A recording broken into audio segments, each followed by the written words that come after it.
Hello प्यारे बच्चों, कैसे हैं आप लोग। आई होप बहुत अच्छे होंगे और क्लासेस को एंजॉय कर रहे होंगे।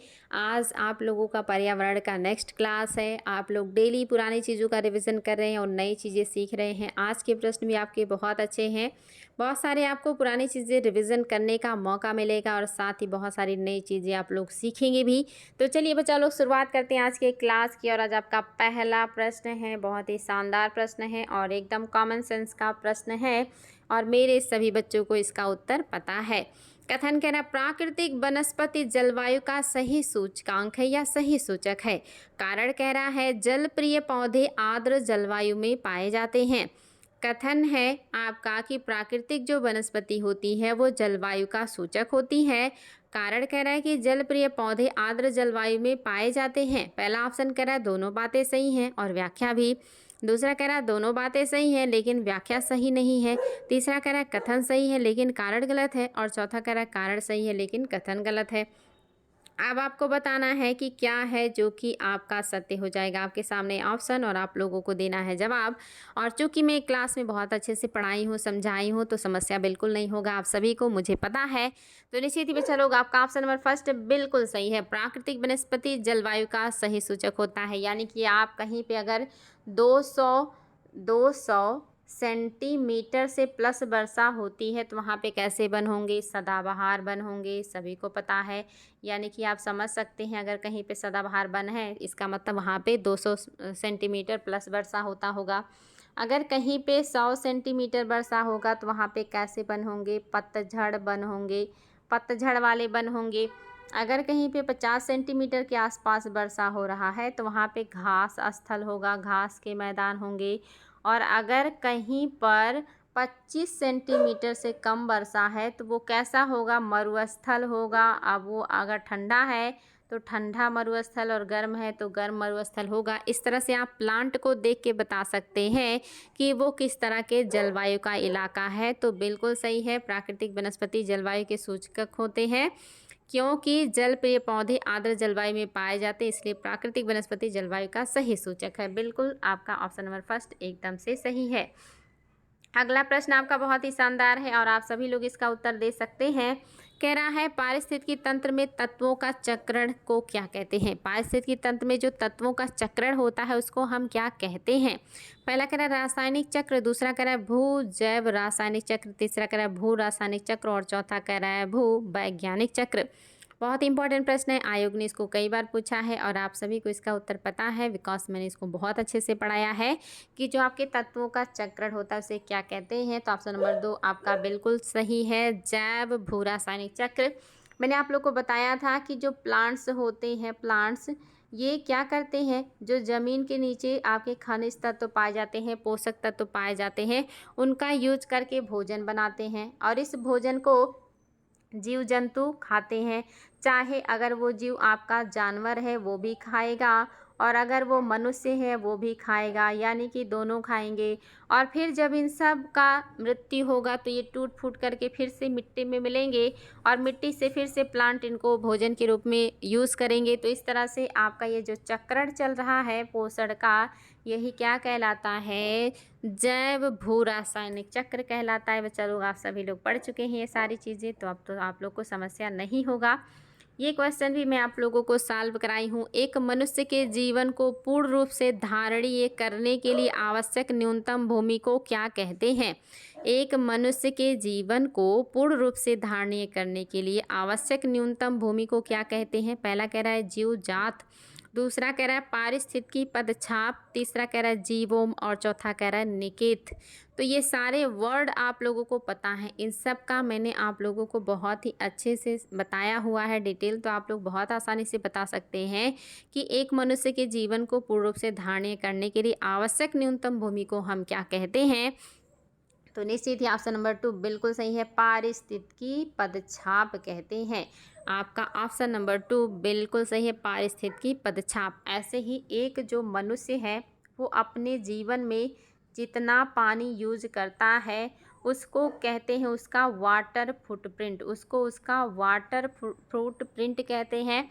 और एक मनुष्य अपने जीवन में जितना कार्बन यूज करता है उसको उसका कार्बन फुटप्रिंट कहते हैं। ये सारे एग्ज़ाम में आए हुए क्वेश्चन है बच्चा लोग, याद रखिएगा, बहुत ही ज़्यादा इम्पोर्टेंट है। पारिस्थितिकी तंत्र में जैविक घटकों में कौन उत्पादक घटक है? पारिस्थितिकी तंत्र में आपके जैविक घटक होते हैं जिसमें पादप होते हैं और जंतु होते हैं। इसमें से कौन है जो उत्पादन का काम करता है? ये तो सभी को पता है, गाय, मोर, बाघ और हरे पौधे। तो निश्चित ही सभी को पता है, हरे पौधों के पास होते हैं क्लोरोफिल, और वो क्लोरोफिल की सहायता से प्रकाश संश्लेषण करके भोजन बनाते हैं। और जो हमारे प्लांट्स हैं, ये जब प्रकाश संश्लेषण करते हैं तो ये सूर्य के प्रकाश में कार्बन डाइऑक्साइड को एब्जॉर्ब करते हैं, कार्बन को एब्जॉर्ब करते हैं, नीचे से पानी जाइलम के द्वारा और खनिज लवण फ्लोएम के द्वारा प्राप्त करते हैं, और फिर पानी और जो कार्बन है इसको मिला करके हाइड्रोजन, पानी का हाइड्रोजन और कार्बन मिला के कार्बोहाइड्रेट बनाते हैं, और जो पानी में ऑक्सीजन होता है उसको मुक्त कर देते हैं। तो आपके जो प्लांट्स हैं ये भोजन बनाते हैं, इनके पास क्लोरोफिल होता है, ये उत्पादक होते हैं। अगला देखिए, सर्वाधिक अस्थायी पारिस्थितिकी तंत्र निम्नलिखित में से कौन है? इसका उत्तर भी मेरे सभी बच्चों को पता है। सबसे ज़्यादा अस्थायी जो पारिस्थितिकी तंत्र है वो आपका कौन सा है? मरुस्थल, पर्वत, महासागर और वन। तो निश्चित ही आपके महासागर ये सबसे अस्थायी पारिस्थितिकी तंत्र हैं। इनमें जल्दी परिवर्तन नहीं आता, ये अपनी स्थिति जल्दी नहीं बदलते, जबकि पर्वत पहाड़ों की बदलती रहती है, कभी अवशिष्ट हो जाएंगे, कभी वलित, कभी जो है भ्रंशोत, तो कभी ब्लॉक। लेकिन जो आपके महासागर हैं इनकी स्थिति जल्दी नहीं बदलती। बाकी चीज़ों की बदल सकती है, मरुस्थल की स्थिति आसानी से बदल सकता है, पर्वत बदल सकता है, वन बदल सकते हैं, लेकिन महासागरों की स्थिति जल्दी नहीं बदलती, इसलिए सबसे ज़्यादा स्थायी पारिस्थितिकी तंत्र है। अगला देखिए, कई प्रतिरोपित पौधे इसलिए नहीं बढ़ते क्योंकि कई प्रतिरोपित यानी कि एक जगह से प्लांट को उखाड़ करके जब आप दूसरी जगह लगाते हैं तो बहुत सारे प्लांट तेज़ी से वृद्धि नहीं करते हैं। ऐसा क्यों? पहला कह रहा है नई मिट्टी में इष्ट खनिज पदार्थ नहीं रहते। दूसरा कह रहा है अधिकांश मूल रोम नई मिट्टी को अधिक शक्ति से जकड़ लेते हैं। तीसरा कह रहा है प्रतिरोपण के दौरान अधिकांश मूल रोम नष्ट हो जाते हैं। और चौथा कह रहा है प्रतिरोपण के दौरान पत्तियां क्षतिग्रस्त हो जाती हैं। आपका सॉल्व किया हुआ क्वेश्चन है, आईएएस में आया हुआ आपका ये क्वेश्चन है, तो आप सभी को इसका उत्तर पता होगा। हमने पहले ही बताया था कि जो प्लांट्स होते हैं इनमें बहुत सारे छोटे बड़े जड़ होते हैं, और जब आप एक जगह से इनको उखाड़ते हैं और जो है दूसरी जगह पे इनको ले जा कर के लगाते हैं, तो ये जो मूल रोम थे ये बहुत सारे अब कम हो गए, जो यहाँ बहुत ज़्यादा थे ये अब कम हो गए, और कम होने की वजह से ये प्लांट्स क्या होगा, ये कम डेवलप करेगा। तो इसलिए आपका जो ऑप्शन नंबर सत्य है वो है ऑप्शन नंबर 3, प्रतिरोपण के दौरान अधिकांश मूल रोम नष्ट हो जाते हैं। किसी निश्चित क्षेत्र में प्राणियों की संख्या की सीमा जिसे पर्यावरण समर्थन कर सकता है क्या कहलाता है? किसी निश्चित क्षेत्र में प्राणियों की संख्या की सीमा जिसे पर्यावरण समर्थन कर सकता है वो क्या कहलाता है? पहला ऑप्शन है जनसंख्या, दूसरा है वहन क्षमता, तीसरा है जनसंख्या या जैव द्रव्यमान का पिरामिड, और चौथा है उपरोक्त में से कोई नहीं। बताएंगे बच्चा लोग, किसी निश्चित क्षेत्र में प्राणियों की संख्या की सीमा जिसे पर्यावरण समर्थन कर सकता है क्या कहलाता है? जनसंख्या कहलाएगा, वहन क्षमता कहलाएगा, जनसंख्या या जैव द्रव्यमान का पिरामिड कहलाएगा, या उपरोक्त में से कोई भी नहीं कहलाएगा। तो याद रखेंगे क्या हो जाएगा, ऑप्शन नंबर 2 आपका बिल्कुल सही है, वहन क्षमता। किसी निश्चित क्षेत्र में प्राणियों की संख्या की सीमा जिसे पर्यावरण समर्थन करती है, यानी कि कितनी संख्या हो जितना पर्यावरण समर्थन करे, जितना उसकी क्षमता है, तो क्या हो गया, वहन क्षमता। जब क्षमता से बाहर हो जाता है तब वो हार्मफुल हो जाता है। पर्यावरण अधिकतम जितना मतलब वहन कर सकती है वो क्या कहलाएगा, वहन क्षमता। जितना समर्थन कर सकती है वहन क्षमता। तो बहुत ही शानदार प्रश्न है बच्चा लोग, ऑप्शन नंबर 2 आपका बिल्कुल सही है। एक सीमा से ज़्यादा आप किसी के ऊपर दबाव डालेंगे तो उसकी वहन क्षमता जवाब दे देगी। अगला देखिए, पारिस्थितिकी अस्थायी मितव्ययिता है, यह किस आंदोलन का नारा है? कह रहा पारिस्थितिकी जो है एक अस्थायी मितव्ययिता है, यानी कि अगर आप उसको अच्छे से यूज़ करेंगे तो वो लंबे समय तक आपके साथ बना रहेगा। ये किस आंदोलन का नारा है? कह रहा है एपीको आंदोलन, दूसरा कह रहा है नर्मदा बचाओ आंदोलन, तीसरा कह रहा है चिपको आंदोलन और चौथा कह रहा है उपरोक्त में से कोई नहीं। ये सारे आंदोलन मैं आप लोग को पढ़ाई हूँ, कहाँ पे चलाए गए, किस लिए चलाए गए हैं, प्रणेता कौन है, तो आप सभी को ये चीज़ें पता हैं। तो याद रखेंगे क्या सही है बच्चा लोग?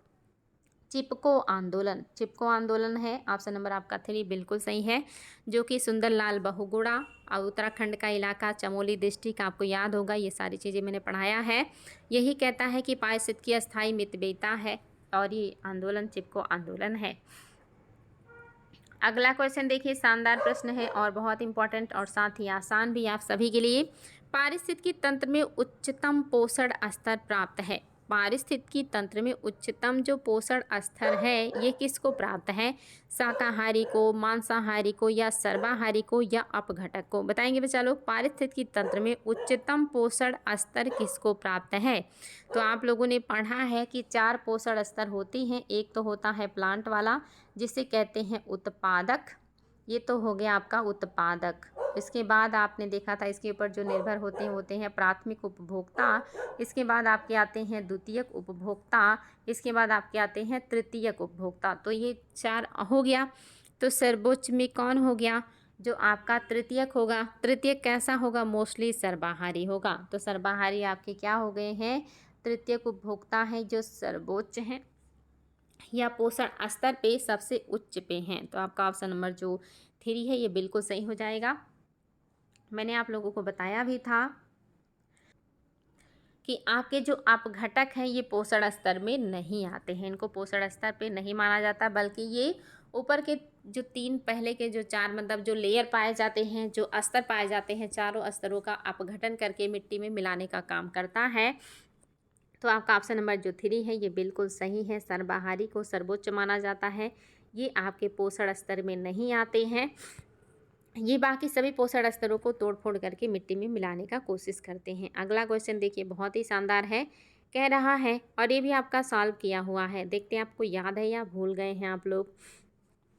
क्वेश्चन है, मिलेनियम इकोसिस्टम असेसमेंट पारिस्थितिकी तंत्र की सेवाओं के निम्नलिखित प्रमुख वर्गों का वर्णन करता है। व्यवस्था, समर्थन, नियंत्रण, संचरण और संस्कृति। निम्नलिखित में से कौन सा एक समर्थन सेवा है? यानी कि जो आपका मिलेनियम इकोसिस्टम असेसमेंट पारिस्थितिकी तंत्र है, ये कह रहा है कि ये पारिस्थितिकी तंत्र की सेवाओं का प्रमुख रूप से वर्गीकरण करता है। ये क्या है? कह रहा है खाद्यान्न और जल का उत्पादन है। दूसरा कह रहा है जलवायु और रोग का नियंत्रण है। तीसरा कह रहा है पोषण चक्र और फसल परागण है। और चौथा कह रहा है विविधता अनुरक्षण है। क्या है मिलेनियम इकोसिस्टम असेसमेंट? फटाफट उत्तर देंगे बच्चा लोग। जो पारिस्थितिकी तंत्र की सेवाओं से संबंधित है और ये प्रकृति की व्यवस्था करता है, समर्थन करता है, नियंत्रण करता है, संरक्षण करता है, ये सारी चीज़ें। तो आपका ऑप्शन नंबर 3 सही है। मैंने आपको पहले भी बताया था, पोषण चक्र और फसल परागण से जुड़ा हुआ है मिलेनियम आपका इकोसिस्टम असेसमेंट। अगला देखिए, निम्नलिखित में से कौन सा एक कृत्रिम पारितंत्र है? बहुत आसान है, तालाब, खेत, वन और उपरोक्त में से कोई नहीं। तो सभी को पता है कि कृत्रिम पारितंत्र वो होते हैं जो मानव बनाता है। तो मानव खेत बनाता है, खेत का निर्माण करता है, और जो प्राकृतिक होते हैं वो आपका प्रकृति के द्वारा बनाया जाता है। तो कृत्रिम में आपके खेत आ जाएंगे। बहुत आसान है, हम लोग पहले ही ऐसी चीज़ें बहुत ज़्यादा सॉल्व कर चुके हैं। ये क्वेश्चन देखिए, आप लोग इसमें बड़ा कंफ्यूज होते हैं। देखते हैं आज आप लोग क्या उत्तर देंगे। उम्मीद है आज आप लोग गलत नहीं करेंगे। जीवभार का पिरामिड किस पारिस्थितिकी तंत्र में उल्टा बनता है? किस पारिस्थितिकी तंत्र में जीवभार का पिरामिड उल्टा बनेगा? वन में, तालाब में, घास स्थल में या शुष्क स्थल में? फटाफट उत्तर दीजिएगा। कहाँ पे जीवभार का पिरामिड उल्टा बनता है? हमने पढ़ा था कि 3 तरह के पिरामिड होते हैं। पहला आपने देखा था संख्या का पिरामिड, दूसरा आपने देखा था ऊर्जा का पिरामिड, और तीसरा आपने देखा था भार का पिरामिड। तो आपके सामने है 3 ऑप्शन, जो कि आपको बताना है कि भार का पिरामिड किस में उल्टा होगा। तो मैंने पहले ही बताया था, जलीय पारितंत्र में भार का पिरामिड जो होता है वो उल्टा होता है। बिल्कुल आप सभी का ऑप्शन नंबर 2 बिल्कुल सही है। निम्नलिखित नोबल गैसों में से कौन सी वायु में नहीं पाई जाती? इसमें से कौन सी गैस है जो आपके वायु में नहीं पाई जाएगी और वो एक नोबल गैस है? पहला कह रहा है हीलियम, दूसरा कह रहा है आर्गन, तीसरा कह रहा है रेडॉन और चौथा कह रहा है नियॉन। ये सारे आपके नोबल गैस हैं। इनमें से कौन सी नोबल गैस आपके वायुमंडल में नहीं पाई जाती है? मैं ये चीज़ें पढ़ाई हूँ आप लोगों को, तो गलत नहीं करेंगे आप लोग। कौन सा बच्चा लोग जो इन्वायरमेंट में नहीं मिलता है? तो आपका जो ऑप्शन नंबर 3 है बिल्कुल सही है, रेडॉन। ये ऑप्शन में नहीं मिलता है। रेडॉन गैस धरती के नीचे पाया जाता है और ये धरातल से ऊपर कब आता है वायुमंडल में? जब कभी भूकंप आने वाला होता है। तो ये भूकंप के आने का सूचक है। अगर रेडॉन गैस इन्वायरमेंट में आया, इसका मतलब कि भूकंप आएगा, तो उसको रीड करके वैज्ञानिक समझ जाते हैं कि हाँ भूकंप आने वाला है। तो रेडॉन गैस धरातल के नीचे पाया जाता है। ये वायुमंडल में तब आता है जब भूकंप आने वाला होता है, तब ये रिलीज होता है। इसलिए आपका ऑप्शन नंबर 3 बिल्कुल सही है। अगला देखिए, पारितंत्र में खाद्य श्रृंखलाओं के संदर्भ में कौन सा कथन है जो सही है? पारितंत्र में खाद्य श्रृंखला के बारे में क्या सत्य है, आपको ये बताना है। खाद्य श्रृंखला, खाद्य जाल आप लोग पढ़ चुके हैं। तो देखिए आपके सामने है 4 ऑप्शन और अब बताइएगा खाद्य श्रृंखला के बारे में क्या सही है। पहला कह रहा है खाद्य श्रृंखला उपक्रम का निर्देशन करती है जिसमें जीवों की एक श्रृंखला एक दूसरे के आहार द्वारा पोषित होता है। दूसरा कह रहा है खाद्य श्रृंखला एक जाति की समष्टि के अंतर्गत पाई जाती है। तीसरा कह रहा है खाद्य श्रृंखला उस प्रत्येक जीव की संख्याओं का जो दूसरों के द्वारा खाई जाती है निर्देशन करती है। बताएंगे बच्चा लोग, यहाँ है संख्याओं है। अब आपको बताना है कि कौन सी बात है जो सत्य है और चौथा कह रहा है कि सभी बातें सही हैं। आइए इसका क्वेश्चन है कि आपकी खाद्य जो श्रृंखला है इसका कौन सही तरीके से वर्णन कर रहा है। आपने पढ़ा है खाद्य श्रृंखला और खाद्य जाल, तो गलत बिल्कुल भी नहीं करेंगे। आप सभी का सही उत्तर आना चाहिए। क्या सही है? ऑप्शन नंबर फर्स्ट आपका बिल्कुल सही है। खाद्य श्रृंखला उस उपक्रम का निर्देशन करती है जिसमें जीवों की एक श्रृंखला एक दूसरे का आहार द्वारा पोषित होता है। दूसरा क्यों गलत है? क्योंकि खाद्य श्रृंखला एक ही जाति की नहीं होती बल्कि इसमें विभिन्न जातियों के जीव पाए जाते हैं। और तीसरा भी गलत है क्योंकि खाद्य श्रृंखला में प्रत्येक जीव द्वारा संख्या थोड़ी बताता है कि सांप कितना कीट खाएगा या मोर कितना सांप खाएगा या मोर को मतलब कितने मोर को कौन सा जीव खाएगा। संख्या नहीं बताता है, एक जाति भी नहीं बताता है, बल्कि एक श्रृंखला को बताता है जिसमें हर पोषण स्तर एक दूसरे के द्वारा खाए जाते हैं। जैसे मान लीजिए ये घास है, अब इस घास को कितने मतलब जो है कीट खाएंगे ये तो नहीं बताता है ना, या घास एक ही प्रजाति का हो ये भी नहीं बताएगा। विभिन्न तरह के घास होंगे और उसमें विभिन्न तरह के जो कीट पतंगे हैं वो होंगे जो घूमते रहेंगे और इन विभिन्न तरह के कीट पतंगों को खाने के लिए विभिन्न तरह के जीव होंगे। मेढक भी हो सकती है, चिड़िया भी हो सकती है, सांप भी हो सकता है, अन्य जीव भी हो सकते हैं जो कीट को खाते हैं। फिर उनको खाने के लिए सांप को मोर भी खा सकता है, सांप को न्योला भी खा सकता है, मेढक को सांप भी खा सकता है। इस तरह से आप देखेंगे बहुत सारे जीवों की एक श्रृंखला बनती चली जाती है। शाकाहारी, फिर मांसाहारी, फिर सर्वाहारी, फिर अपघटक, उनको तोड़ के मिट्टी में मिला देते हैं। इसी को खाद्य श्रृंखला कहते हैं। जो एक कड़ी ऐसी बनती चली जाती है खाद्य श्रृंखला है। और जब ऐसी बहुत सारी कड़ियाँ बनती चली जाएँ तब ये खाद्य जाल बन जाता है। तो आप सभी को ये सारी चीज़ें मैंने पहले ही बताया है बहुत ही अच्छी तरीके से। तो देखिए अगला क्वेश्चन, निम्नलिखित में से कौन सा पृथ्वी ग्रह पर कार्बन चक्र के कार्बन डाइऑक्साइड का योगदान नहीं करता? पृथ्वी पे ऐसी कौन सी घटना है जो कार्बन डाइऑक्साइड का उत्सर्जन नहीं करती? सीधे ये बात पूछ रहा है। पहला कह रहा है ज्वालामुखी क्रिया, क्या ज्वालामुखी क्रिया से कार्बन आता है एनवायरनमेंट में? दूसरा कह रहा है श्वसन, क्या श्वसन से कार्बन आता है एनवायरनमेंट में? तीसरा कह रहा है प्रकाश संश्लेषण और चौथा कह रहा है जैव पदार्थों का क्षय यानी कि अपघटन। तो मेरे बच्चों को तो कोई समस्या नहीं होगी, भले ही ये किसी भी आयोग में पूछा हुआ प्रश्न हो, क्योंकि मैंने आपको पढ़ाया है कि आपका प्रकाश संश्लेषण जो है ये जो पादप होते हैं ये क्या करते हैं, प्रकाश संश्लेषण के दरमियान कार्बन को एब्जॉर्ब करते हैं, कार्बन को इन्वायरमेंट से खींच लेते हैं। पानी से हाइड्रोजन और इन्वायरमेंट से कार्बन, नाइट्रोजन, इन सबको मिला के भोजन बना लेते हैं, कार्बोहाइड्रेट। तो ये कार्बन को ले रहे हैं, छोड़ नहीं रहे हैं। लेकिन ज्वालामुखी उद्गार से कार्बन निकलता है। जब हम सांस लेते हैं या कोई भी जीव सांस लेता है तो कार्बन को निकालता है। जब जीवों और वनस्पतियों के शरीर का तोड़ना फोड़ना अपघटन होता है तब भी कार्बन निकलता है। प्रकाश संश्लेषण में कार्बन एब्जॉर्ब होता है इन्वायरमेंट से, इन्वायरमेंट में आता नहीं है, इसलिए ये सत्य नहीं है।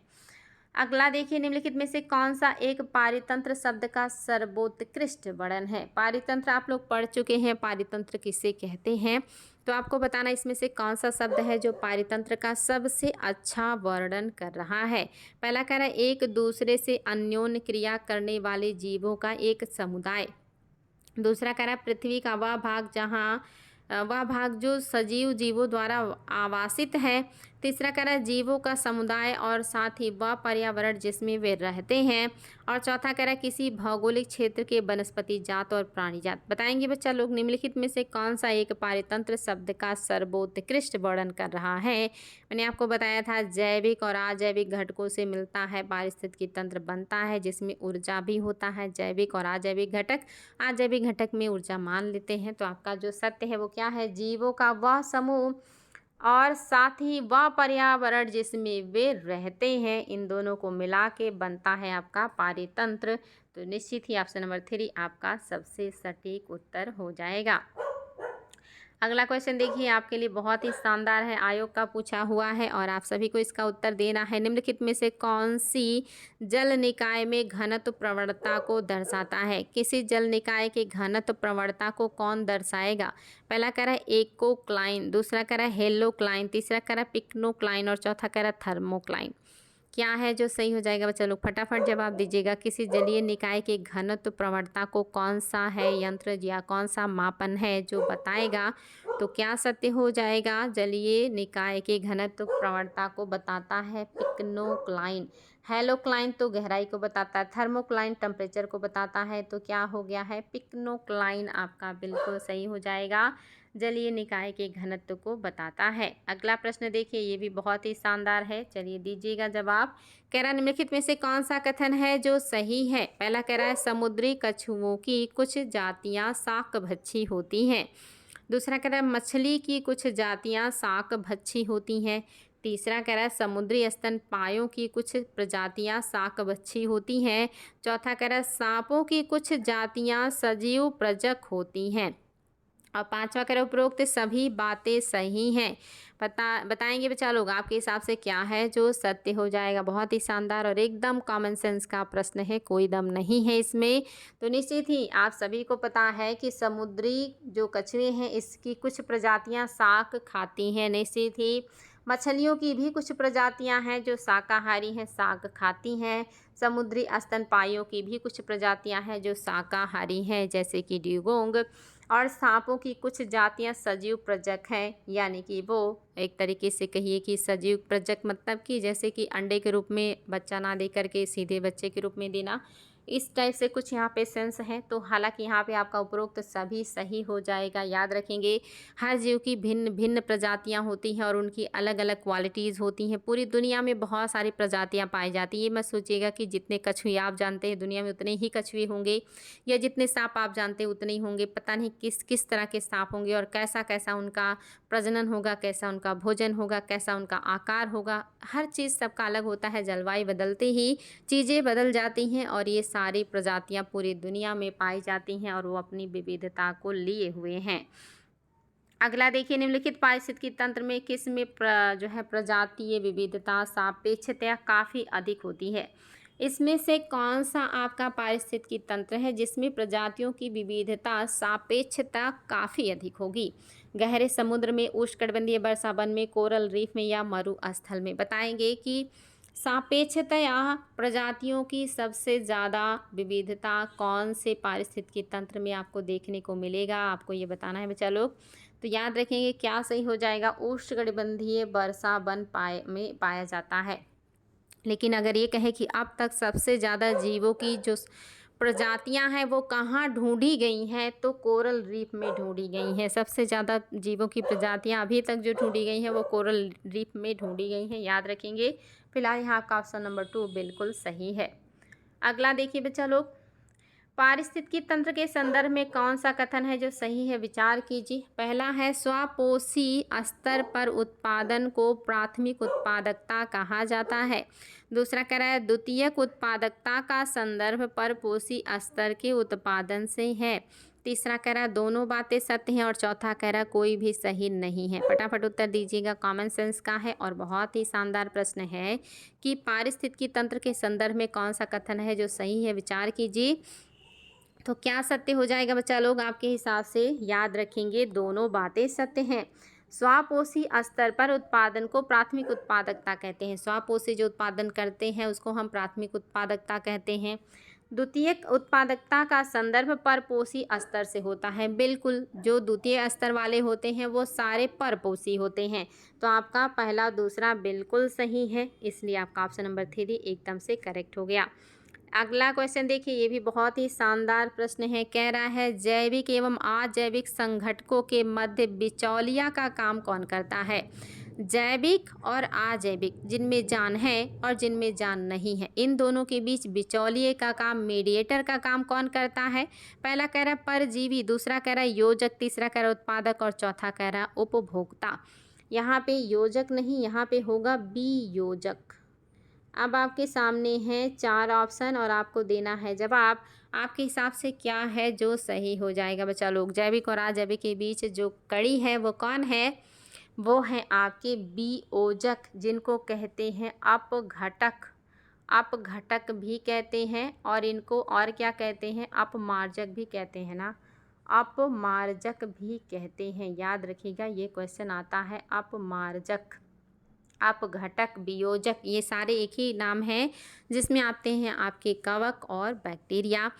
ये क्या है? जैविक और अजैविक के बीच कड़ी है, यानी कि इनके ये जो है जैविक चीज़ों को अजैविक में कन्वर्ट करते हैं, यानी कि जटिल को सरल में, कार्बनिक को अकार्बनिक में बदल के मिट्टी में मिलाते हैं।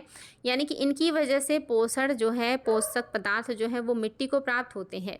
और जब ये मिट्टी में मिल जाता है और ये मिट्टी को उपलब्ध करा देते हैं तो मिट्टी उस पोषण को फिर से यूज़ करके जो है भोजन बना करके जीवों को उपलब्ध करा देता है। यानी कि ये दोनों के लिए काम कर रहे हैं, जीवों के लिए भी काम कर रहे हैं और अजैविक चीज़ों के लिए मिट्टी को भी पोषण उपलब्ध करा रहे हैं और अजैविक मतलब अजैविक के अलावा जैविक चीज़ों को भी पोषण उपलब्ध करा रहे हैं। तो ये दोनों के लिए काम करें। अगर ये ना हो तो जैविक को पोषण नहीं मिलेगा और अजैविक को भी पोषण नहीं मिलेगा। जो जहाँ रहेगा वो वहीं पे बंद होके या कैद होके रह जाएगा। मान लीजिए प्लांट है, अगर इस प्लांट के मरने के बाद इसको तोड़ तोड़ करके छोटे छोटे टुकड़ों में मिट्टी में ना मिलाएं तो मिट्टी को पोषण स्तर नहीं मिलेगा, पोषण नहीं मिलेगा। अगर मिट्टी को पोषण नहीं मिलेगा तो दूसरे जो प्लांट जो जिंदा हैं वो भोजन कैसे बनाएंगे? और अगर ये भोजन नहीं बनाएंगे तो फिर आपके उत्पादक और परजीवियों को भोजन कैसे मिलेगा? यानी कि इन दोनों के बीच ये कड़ी का काम कर रहे हैं। अगला देखिए, कुछ कारणवश यदि तितलियों की जाति की संख्या में बड़ी गिरावट होती है तो इसका संभावित परिणाम क्या हो सकता है? अगर किसी कारण से जो तितलियां हैं उनकी जो संख्या उसमें बड़ी मात्रा में कमी आ जाए उनकी जाति संख्या में, तो इसका क्या परिणाम संभावित है? क्या संभावनाएं बनती हैं, क्या संभावनाएं हो सकती हैं? पहला कह रहा है कुछ पौधों के परागण पर प्रतिकूल प्रभाव पड़ सकता है। दूसरा कह रहा है इसके कारण बर्रों, मकड़ियों और पक्षियों की कुछ प्रजातियों की समष्टि में गिरावट हो सकती है। तीसरा कह रहा है दोनों बातें सही हैं और चौथा कह रहा है कोई भी सही नहीं है। तो क्या सही हो जाएगा बच्चा लोग? बहुत ही शानदार प्रश्न और आपके कॉमन सेंस का है। तितलियाँ आप सभी लोग जानते हैं, मधुमक्खी हो गई, तितलियाँ हो गई, फसल परागण करते हैं। अगर ये नहीं रहे तो फसल परागण नहीं होगा और अगर फसल परागण नहीं होगा तो क्या हो जाएगा? उत्पादन पर प्रभाव पड़ेगा। साथ ही बहुत सारे जो अन्य जो आपके कीड़े मकोड़े हैं, पक्षियां हैं जो इन फसलों पर निर्भर है, इनकी प्रजातियां भी तो नष्ट हो जाएंगी। यानी कि प्लांट की प्रजातियां भी नष्ट हो जाएंगी। जब उनका परागण नहीं होगा, उनका वंश आगे नहीं बढ़ेगा तो वो नष्ट हो जाएंगे। और अगर परागण नहीं होगा, उत्पादन नहीं होगा तो बहुत सारे जो कीट पतंगे हैं उनको भोजन, उनको कैसे, उनका जीवन कैसे चलेगा? तो भी नष्ट हो जाएंगे। तो दोनों बातें सही है बच्चा लोग, याद रखिएगा दोनों बातें सही हैं। बहुत ही शानदार प्रश्न था। अगला क्वेश्चन भी आपका ऐसा ही है, बेहतरीन है। कह रहा है जीवमंडल एक खुला तंत्र का उदाहरण है। कारण कह रहा है जीवमंडल में पदार्थों के प्रारंभिक निवेश के बाद पुनः नए पदार्थों का निवेश नहीं हो सकता, परंतु ऊर्जा के निवेश एवं बहिर्गमन पर कोई प्रतिबंध नहीं है। देखिए शानदार प्रश्न है। कह रहा है जीवमंडल एक खुला तंत्र है का उदाहरण है क्योंकि जीवमंडल में पदार्थों के प्रारंभिक निवेश के बाद पुनः नए पदार्थों का निवेश नहीं हो सकता, परंतु ऊर्जा के निवेश एवं बहिर्गमन पर कोई प्रतिबंध नहीं होता है। कह रहा है कथन कारण दोनों सही है और व्याख्या भी। दूसरा कह रहा है कथन कारण दोनों सही है लेकिन व्याख्या नहीं। तीसरा कह रहा है कथन सही है परंतु कारण गलत है, और चौथा कह रहा है कि कथन गलत है परंतु कारण सही है। दीजिएगा जवाब, क्या हो जाएगा आपके हिसाब से बच्चा लोग। बहुत ही शानदार प्रश्न है, तो याद रखेंगे दोनों बातें सही हैं और व्याख्या भी सही है। आप सभी को पता है जीवमंडल एक खुला तंत्र है, बिल्कुल सही है। अगर जीवमंडल में आपके पोषणों का जो मतलब निवेश हो गया है, वो निवेश क्या होता है, वो बना रहता है। यानी कि जितने पोषण आपके धरती पे थे उतने ही आज हैं, उसमें कोई नया नहीं आया है। उसी का चक्रण होता रहता है, बार बार चक्रण होता रहता है। जैसे जितने कार्बन थे उतना ही है, जितना पानी था उतना ही है, जितना हवा था उतना ही है, जितना पोषण था उतना ही है, बस उसका चक्रण होता रहता है। तो दोनों बातें सही हैं। जीवमंडल में पदार्थों के प्रारंभिक निवेश के बाद पुनः नए पदार्थों का निवेश नहीं हो सकता, परंतु ऊर्जा के निवेश एवं बहिर्गमन पर कोई प्रतिबंध नहीं है। तो दोनों बातें सही हैं और व्याख्या भी सही है। चलिए अगला क्वेश्चन देखते हैं। 10% नियम किससे संबंधित है? 10% नियम किससे संबंधित है? पहला कह रहा है ऊर्जा का खाद्य के रूप में एक पोषण स्तर से दूसरे पोषण स्तर तक पहुंचना। दूसरा कह रहा है ऊष्मा का एक पदार्थ से दूसरे पदार्थ में पहुंचना। तीसरा कह रहा है पक्षियों का एक क्षेत्र से दूसरे क्षेत्र में पहुंचना। और चौथा कह रहा है पानी का एक जगह से दूसरे जगह या एक जोन से दूसरे जोन में पहुंचना। तो आप सभी को पता है कि 10% का नियम किससे जुड़ा हुआ है? ऊर्जा का खाद्य के रूप में एक पोषण स्तर से दूसरे पोषण स्तर तक पहुंचना ही ऊर्जा का 10% का नियम है। पोषण स्तर बढ़ने के साथ साथ ऊर्जा 10% जो है क्या रहता है, यही बचता है और बाकी सब ह्रास होता चला जाता है। ये सारी चीज़ें हम लोगों ने बहुत ही अच्छे से पढ़ा है, तो अब आप लोग को कोई समस्या नहीं होगी। अगर समस्या होती है तो बेझिझक कमेंट बॉक्स में क्वेश्चन नंबर लिख दीजिएगा, मैं उसे ज़रूर एक्सप्लेन कर दूंगी फिर से। आप लोगों को टेंशन लेने की कोई ज़रूरत नहीं है, बस आप लोग मेहनत कीजिए, डेली क्लास में उपस्थित रहिए और खूब अच्छे अच्छे मेरे लिए कमेंट्स किया करिए। क्वेश्चन है पारिस्थितिकी पदछाप के माप की इकाई बताइए। पारिस्थितिकी पदछाप के माप की इकाई क्या है? कह रहा है भूमंडलीय हेक्टेयर है। दूसरा कह रहा है नैनोमीटर है। तीसरा कह रहा है हॉप्स क्यूबिक फुट है। चौथा कह रहा है क्यूबिक टन है। बताएंगे बच्चा लोग पारिस्थितिकी पदछाप के माप की इकाई क्या है? पारिस्थितिकी पदछाप के माप की इकाई क्या है? तो याद रखेंगे क्या हो जाएगा। बहुत ही शानदार, इम्पॉर्टेंट और आप सभी के लिए बहुत ही महत्वपूर्ण। आपका ऑप्शन नंबर फर्स्ट बिल्कुल सही है। भूमंडलीय हेक्टेयर आपके पारिस्थितिकी पदछाप के माप की इकाई है। बहुत ही बेहतरीन क्वेश्चंस हैं बच्चा लोग, याद रखिएगा, एग्जाम में आपको बहुत मदद मिलेगा। बशर्ते रिवीजन करते रहिएगा, अन्यथा कंफ्यूज होकर के गलत करके आएंगे तो मैं बहुत पिटाई करूंगी आप लोगों की। रोज़ चिल्ला चिल्ला के मेरे गला दर्द हो जाता है। एक आप है कि आप लोग सुनते नहीं हैं, समझते नहीं हैं बात को। खूब अच्छे से मेहनत कीजिए और ऐसे ही जी जान लगा के पढ़ाई कीजिए और जल्दी से अपने अंदर कॉन्फिडेंस लेके आइए और बढ़िया परफॉर्मेंस कीजिए, बढ़िया रिजल्ट दीजिए। तो आज के लिए इतना ही, फिर मिलेंगे। Thank you so much.